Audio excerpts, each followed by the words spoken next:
Is it 5? Right That's what on the nose. Right on the nose. Okay, thank you.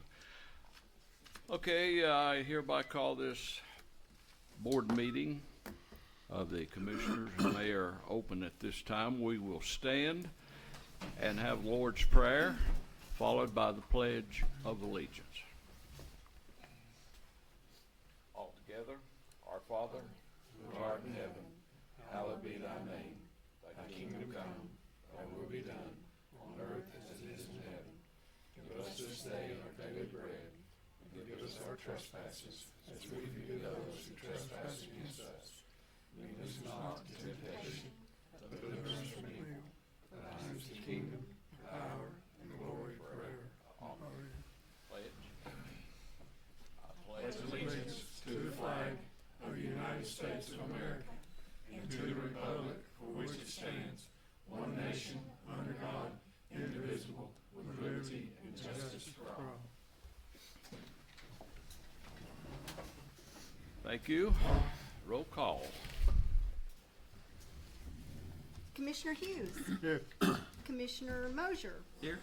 Commissioner Richardson. Here. Commissioner Jinks. Here. Commissioner Stokes. Here. We would like to welcome Lamar back here. Let's welcome him back. He's had a rough time, but he's a tough old booger, and good to see you, Lamar. You gotta be tough to go through a year like we've gone through. Yes, that's true. We're all praying for you. The minutes were in your packet. Is there a motion to accept those minutes? I hope you've had a chance to read them. Yes, I'll make a motion to accept the minutes. Okay. second. Motion been made and second. In discussion. If not, all in favor, aye. Aye. Opposed likewise, motion does carry.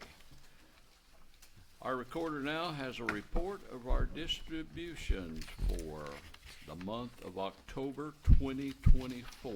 Sonia? Okay, on page 1, TCRS contribution $33,158.99. That's the retirement that we pay for. It's the employee and employer portion.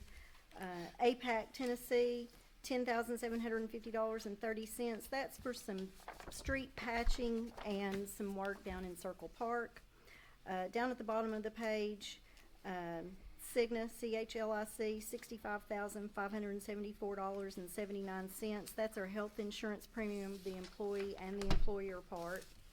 Page 2, Main Street Studios Architects, $69,500. That's on the community center design. Under that, Public Entity Partners, $5,170. That's some of our workers' comp premium. Safe Industries, $7,589.97. That's for fire truck maintenance. On page 3, Sweetwater Utilities Board, $9,256. That's our monthly stormwater payment. Underneath that, the University of Tennessee, $3,850. That is for training for our city administrator. Midways down, the October gas billing, $11,058.50. That does include what we pay for the schools, and we're reimbursed for that. Down towards the bottom, First Horizon Bank, $8,898.89. That is an interest payment on the TML bond. On the next page, SVCA, $12,000. That's most of the budget appropriation that we give them. Over on State Street Aid, there's nothing significant, nor drug fund. Libraries in there. In the solid waste fund, Waste Connections, $25,641.08. That's our monthly garbage payment. And East Tennessee Security Solutions, $2,800. That's for cameras at the dump.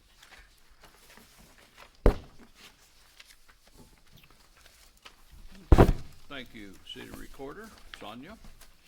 Do I hear a motion to accept the distributions? So moved. Second. Motion made and second. Any questions? If not, all in favor, aye. Aye. Opposed likewise, motion does carry. No one is registered for the public comment period. In the public hearing, we have ordinance number 1043 to amend Title 18 regarding water and sewer. Is anyone present to make a comment on ordinance number 1043?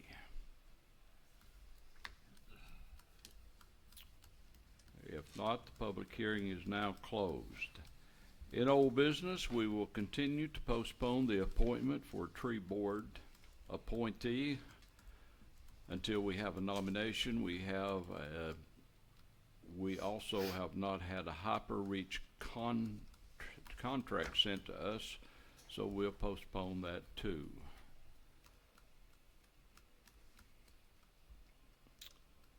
Is there a motion to approve ordinance number 1043 on second and final reading? So moved. Second. Any discussion? Roll call, please. Commissioner Hughes, Aye.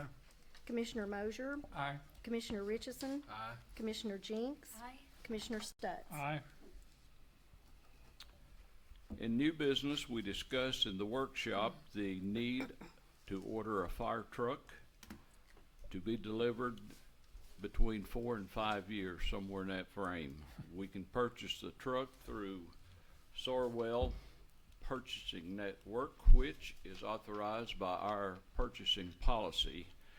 Is there a motion to approve the purchase order totaling $1,079,192 for the fire truck to be paid upon delivery? So moved. Second. Motion's made and second. Any discussion? I have Just- a question. Sorry, Sam. Keep interrupting. No, me. go ahead. You may have the same question. I remember there was a few different like payment plans. Did you pick which payment plan you wanted to do? We can still choose anything, but at this point, I think we were just gonna go with the payable bond delivery. So we wouldn't pay anything until we actually received the truck. And based on that discussion, that was the one that actually we gained the most interest while the truck was being constructed, correct? Yeah. Okay. That was same question. Okay. Thank you. Any more? Okay, we got a motion and a second. All in favor, aye. Aye. Opposed likewise. Motion does carry. We have ordinance number 1044 to abolish R4 zoning on first reading. Do I hear a motion? Based on the recommendation of the Planning Commission, I make a motion for approval of ordinance 1044. I'll second that. I have a question, Mr. Mayor. Okay. John, could you tell, when was R4 adopted? It was late 2021. Okay. Right at the end of 2021. And Maybe November. Yeah. how did that come, what was the basis for it or the rationale for it? Well, that was just prior to me coming here, but my understanding is with the housing crunch, basically a lot of folks moving into the area and having limited housing available and developments that were actually going on. A lot of the bigger developers that develop that quantity of homes, Mhm. D.R. Horton and some of those others, along the interstate, my understanding was that was the reasoning there, to be able to get, that density of homes. They wanted to kind of keep it out there along the interstate corridor. Right. But in discussing it with East Tennessee Development District, it's kind of gotten to be a bit of an issue with outgrowing the infrastructure. So putting that many homes into small communities that don't have the infrastructure in place, it's taxing their infrastructure. Not only that, but the developers that are building those homes, there's very little oversight as far as what they have to put in. For instance, in Willow Creek, they're required in that zoning to put in a lot of amenities. The R4 zoning doesn't require any of that. It's basically the smallest lots possible, crammed into the tightest spaces possible, with no amenities required other than our typical streets. And so that was, if you're desperate for the housing, need that, you know, I can see that, but East Tennessee Development District, Jordan Rockwell is our advisor, and he's battling that in some other towns right now, where they have that density of zoning, and a lot of these developers coming in, putting in 300 homes, and just moving on down the line to the next farm, and it's putting a strain on some of those smaller communities. And we have the higher density anyway. It contradicts some of our subdivision regulations for lot sizes and things like that. So it's, in my opinion, you know, we're better off not having to fight that every time somebody wants that zoning. And if I understand correctly, the only current area zone that is the one in behind Burger King there. That's correct. And is that the same area that's now back up for sale? Is that same 70 acres? No, I believe there's a second parcel there Different. that joins that has been for sale for a while. Yes. Separate parcel, but I do believe that the property behind Burger King may have a new player or a new developer involved. Jessica and I had gotten a Zoom call or a Zoom meeting with a new engineer on the project to develop a site plan, but that's been a few months back and we still haven't seen a site plan. All right. It is the only one that we have currently zoned R4. And the area in behind Hardee's and beside the old Hall Salvage, they requested R4, but it was denied. Is that correct? Yeah, it backs up to R1, a lot of R1, which is our bigger lots, with bigger setbacks. And so the R4 that was requested there, you know, the planning commission had concerns with that many homes coming out onto Old Athens Pike, and then also backing up to R1. So that was denied, that request was denied. And we haven't heard anything further than that, other than a couple of corn crops since then, Yeah, right? they sowed corn, I think, you know, just for agricultural purposes, Mhm. it helps you with your taxes and things like that. I think they left it at, well, you know, kind of wait around and bide our time and maybe go back to the drawing board. But, you know, that's been about a year ago and I hadn't seen any more plans, so, you know, my guess is they will eventually develop it or send, you know, a site plan to the planning commission at some point. But since they've been denied R4, I don't think they would ask for that again unless something drastic were to change. In East Tennessee Development District, did they have any suggestions for perhaps making the R4 more workable rather than just doing away with it completely? No suggestions, only because we kind of have that already with the TND, with the traditional neighborhood development. It's basically the same thing, lot sizes, that density, but it does require the amenities. It requires light, you know, street lights, it requires trees, there's landscape. I mean, it's already there, it's already in place with TND. And to be honest, if you take R4 out of the equation, R3, which is high density, I mean, the difference in the lot sizes, we had 7,500 square feet was the minimum lot size in R3. That was and that matches up with our subdivision regulations. When we adopted R4, the requirement's only 6,000 square feet. So 1,500 square feet, to me, R4, you weren't gaining a whole lot anyway. So, yeah. Jim, let me add a footnote to that. The planning commission, before we made this decision, we took a field trip to R4 in Knoxville up there and drove around. A couple of them, wasn't it?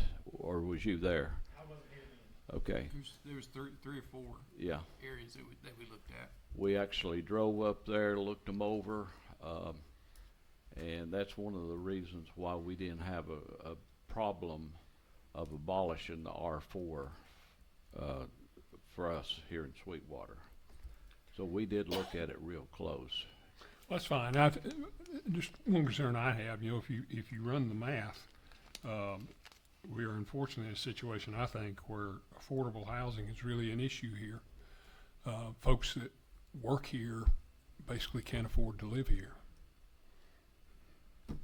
So that's my concern. Yeah, that's a concern everywhere, I think. Well, no, but Yeah. we don't have control over everywhere. I think We are that's the reason responsible for why what there's so happens many here. double wides moving into the area.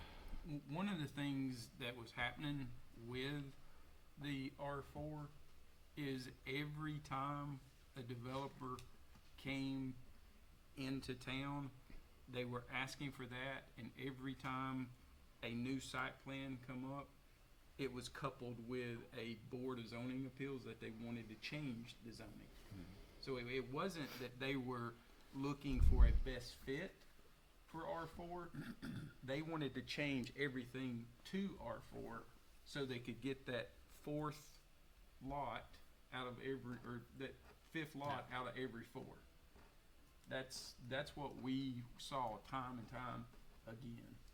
And just to clarify, Commissioner, that's some of those developers and builders like the Horton homes that are less expensive, to build and to buy. It's not a custom home that typically would be higher end.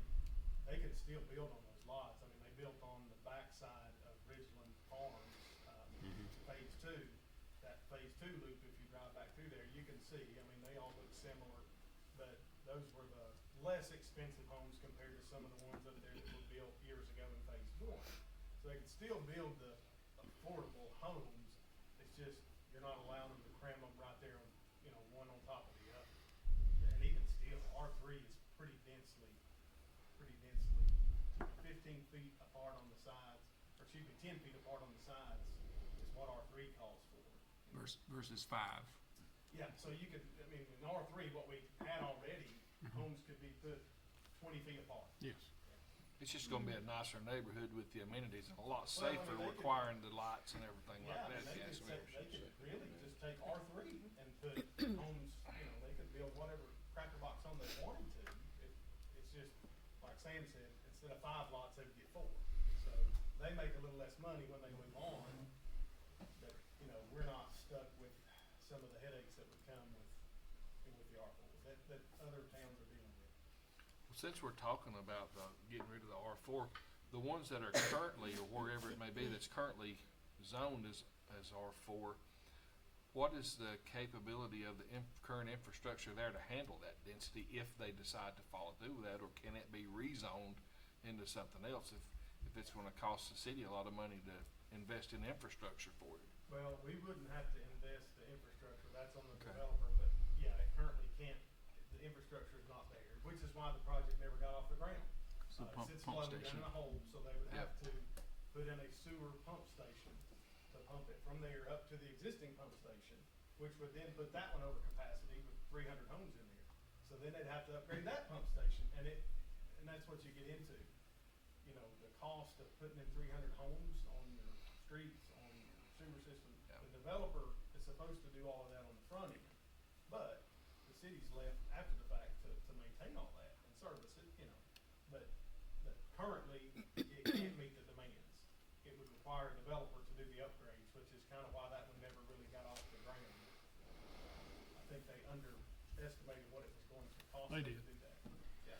They did, and you may recall, that's why the gentleman came down and spoke to us about a new law the state legislature passed, wanting us to finance that for them, basically.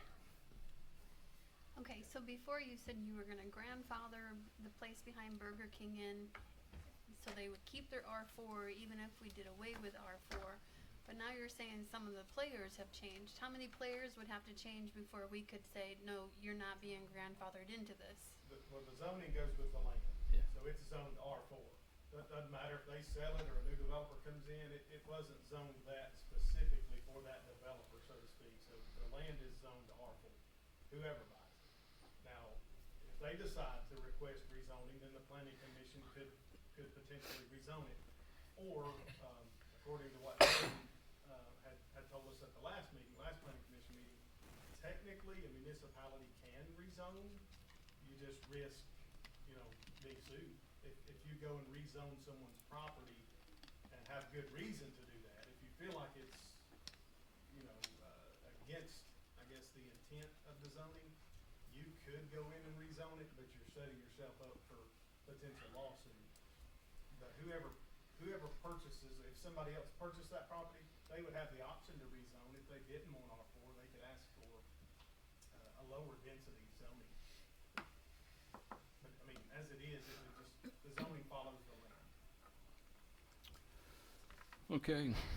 So if we repeal this ordinance, it would effectively stay in place, but only as to that one tract. Correct. Okay. because if we just repeal it and there's nothing, then there's nothing to Yeah. Right, no, that. guide them. Yeah, it would stay. It's still, what few requirements there are would still apply to that tract. That's right, that's right. If someone were to come in and develop that as R4, it would be on what we had, at the time, when it was, R4 was adopted and that site plan was approved. Well, they haven't approved the site plan, I'm sorry, I misspoke. When it was zoned R4, and that's kind of the guidelines they were given, it's still zoned R4. If we repeal it, again, I don't think we could rezone it as a city without some major pushback or potentially, legal action. But grandfather it in and keep it as that unless they decide to rezone it or request rezoning for a lower density. Okay, any more questions? All right, I have a motion and second on ordinance number 1044 to abolish R4 zoning. All in, roll call vote. Commissioner Hughes, Commissioner Mosier, Aye. Commissioner Richardson, Aye. Commissioner Jinks, Aye. Commissioner Stutz. Aye. Okay, motion does carry. We have ordinance number 1045 to amend Title 11 as we discussed in our workshop. Is there a motion? Move to approve ordinance number 1045 as written. Second. Any discussion? I have one question.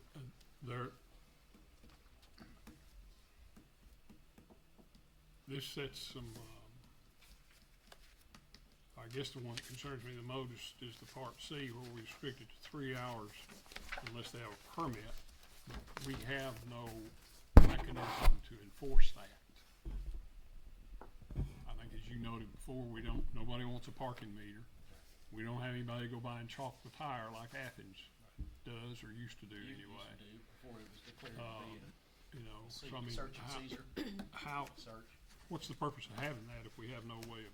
Well, we do have, our officers who may observe that a vehicle's been parked there in excess of 3 hours.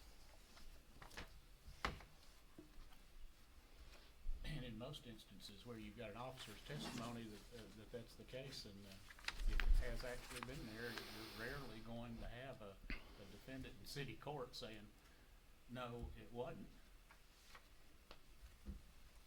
What about cell phone use? As far as if you take a picture, it has a timestamp on it.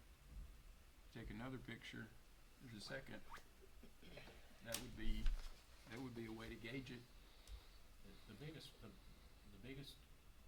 situation in which I can imagine it would be enforced is where there's actually a vehicle sitting there for a sufficient amount of time that the store owner or some other person who's there who's not an officer is actually going to make the complaint, and they may in fact have seen it there for the entire uninterrupted I time. just want everybody to be on the same page. We don't have any practical means of enforcing this.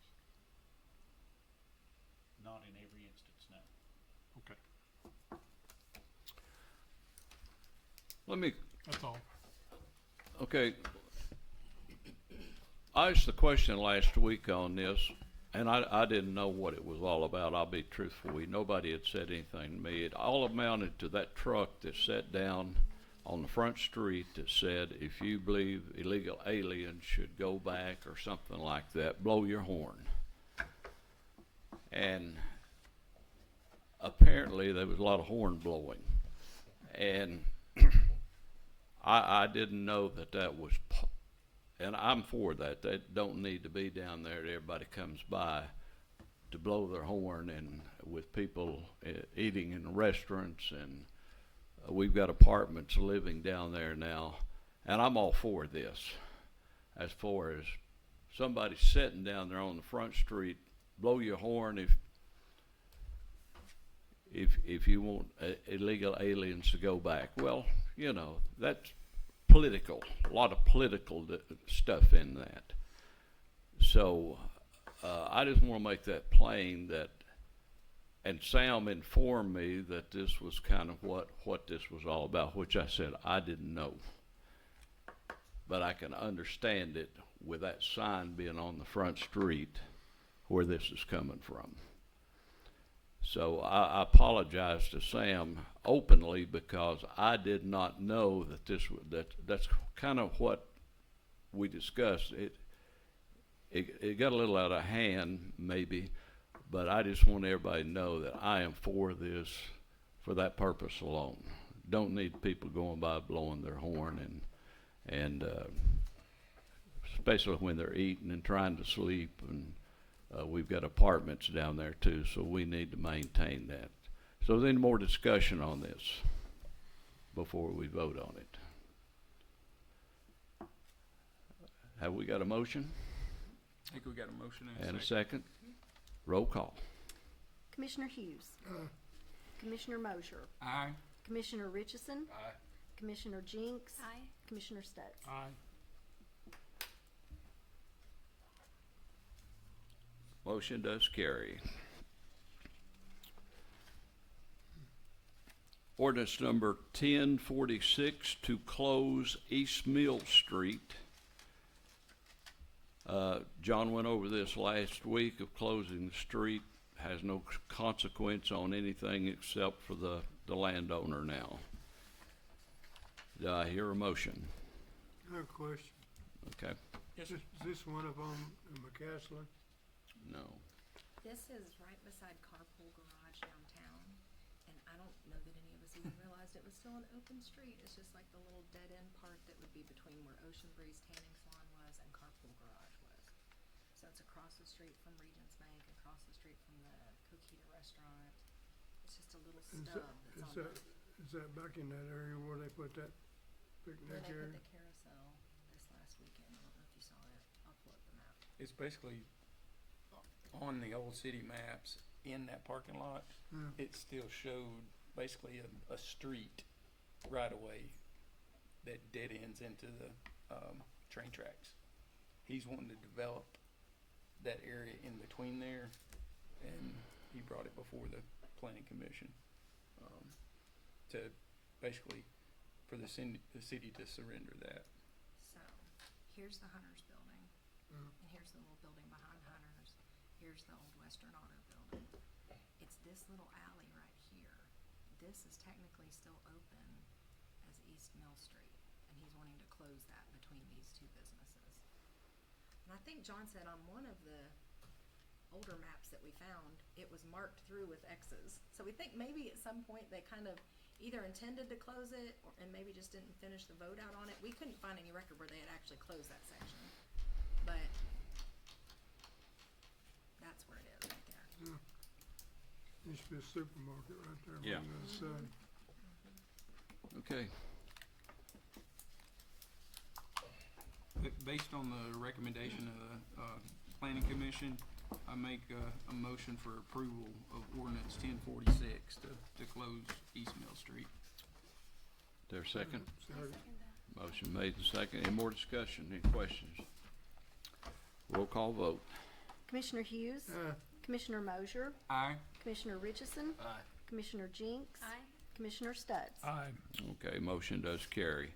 We reviewed the Homecoming Bridge maintenance recommendation from the structural engineer in the workshop last week. Does the board want to authorize some repair or discuss a budget for this at a later date? One of the things that, based on the report, I think there's additional work that needs to be done, but I think we need some structural engineering guidance. Would it be okay with the board if I contacted MBI, got a scope of work and a price to do the repairs, and then we can get that proposal approved by you guys?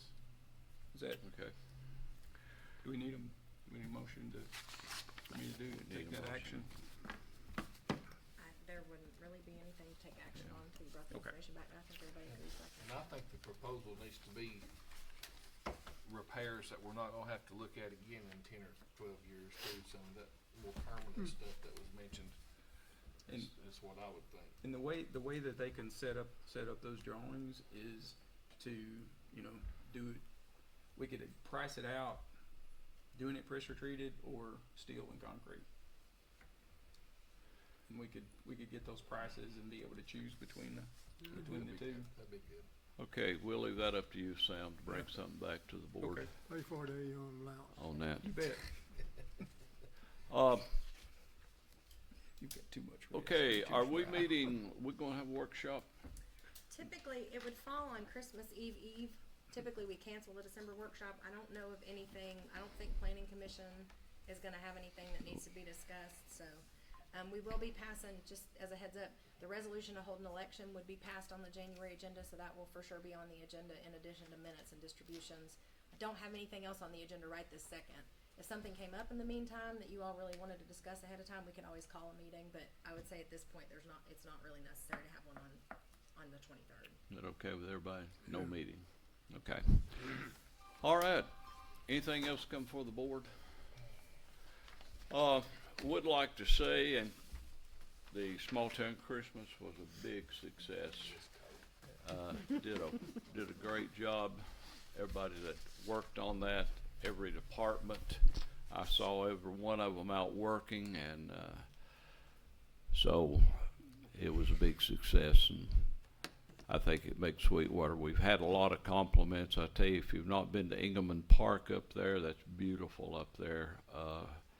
There's people from Athens driving up here to see our park.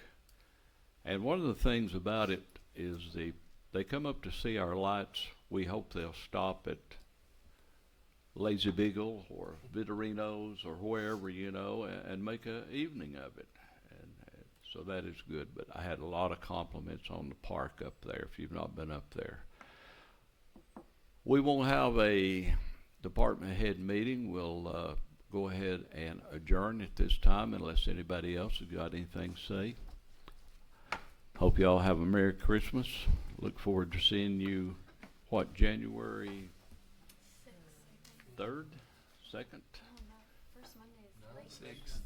6th. 6th? Okay. We're adjourned. Thank you. Thank you.